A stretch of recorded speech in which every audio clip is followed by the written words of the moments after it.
నమస్కారం దోస్తో, మీ squat news కి స్వాగతం. ఇప్పుడు చూద్దాం జనవరి 9, 2026 ఇండియా మరియు వరల్డ్ లో జరిగిన ముఖ్యమైన విషయాలు. విశాఖలో నేటి నుండి ఇండియన్ లైట్ హౌస్ ఫెస్టివల్ ప్రారంభం. సముద్ర తీర పర్యాటకాన్ని పెంచడానికి వైజాగ్లో 2 రోజుల పాటు ఈ పండుగ జరగనుంది. సాంస్కృతిక ప్రదర్శనలు, ఫుడ్ స్టాల్స్ తో బీచ్ రోడ్డు కళకళలాడనుంది. వైజాగ్ బీచ్ లో లైట్ హౌస్ వెలుగులు. ఆహా, ఆ సీన్ లో నేను ఉంటే బాగుండేది. అక్కడ వేడి వేడి ముంత మసాలా తింటూ లైట్ హౌస్ చూస్తుంటే ఆ కిక్కే వేరు. ఉత్తర భారతదేశాన్ని కమ్మేసిన దట్టమైన పొగమంచు, నాసా శాటిలైట్ ఫోటోలు వైరల్.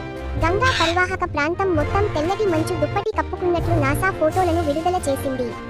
దీనివల్ల విమానాలు, రైళ్ల రాకపోకలకు తీవ్ర అంతరాయం కలుగుతోంది. ఆ ఫోటోలు చూస్తుంటే ఎవరో భూమి మీద తెల్ల పెయింట్ వేసినట్టు ఉంది.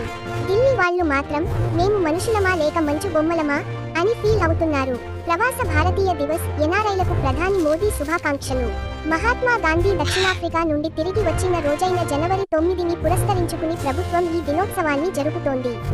ప్రవాస భారతీయులు భారత్కు ప్రపంచానికి మధ్య వారధులని మోదీ కొనియాడారు. అవును మరి, మనవాళ్లు అమెరికాలో ఉన్నా, ఆస్ట్రేలియాలో ఉన్నా సంక్రాంతికి మాత్రం అరిసెలు, మురుకులు పంపమని అమ్మకి ఫోన్ చేస్తారు. వీళ్ళే కదా మన రియల్ బ్రాండ్ అంబాసిడర్లు. ఇది నేటి స్క్వాట్ న్యూస్. నెక్స్ట్ న్యూస్ తో మళ్ళీ కలుద్దాం.